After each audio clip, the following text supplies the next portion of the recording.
ស្នេហាធ្វើឲ្យរូបស្រីឈឺផ្សាស្រោបទឹកមេត្រាខ្លោចផ្សាឥតលហែមានអ្នកថ្មីគេ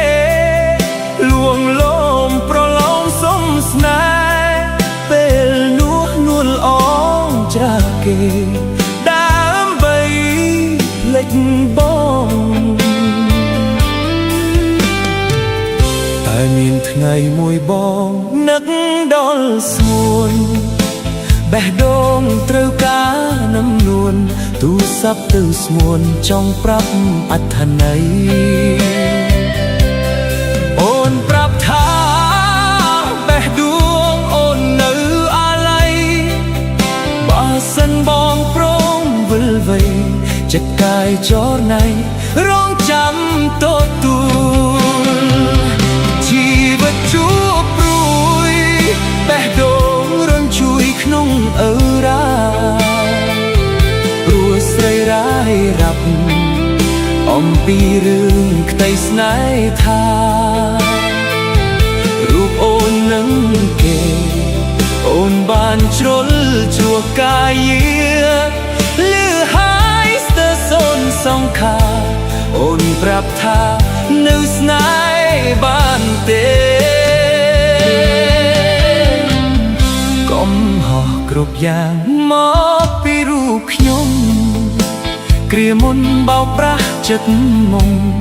ឲ្យអូនយំស្ទើរខ្សែជីវី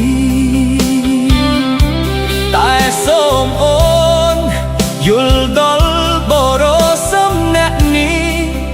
កុំមានជាលើកទីពីរបេះដូងមួយនេះស្នេហ៍អូនរហូត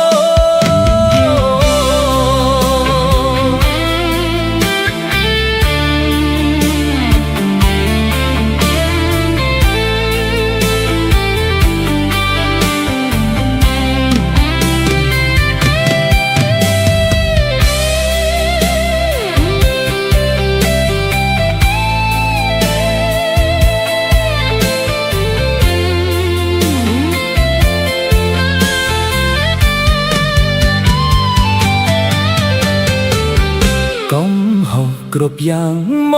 កពីរូបខ្ញុំគ្រាមុនបោកប្រាស់ចិត្តមុំឲ្យអូនយំស្ទើរខ្សែជីវី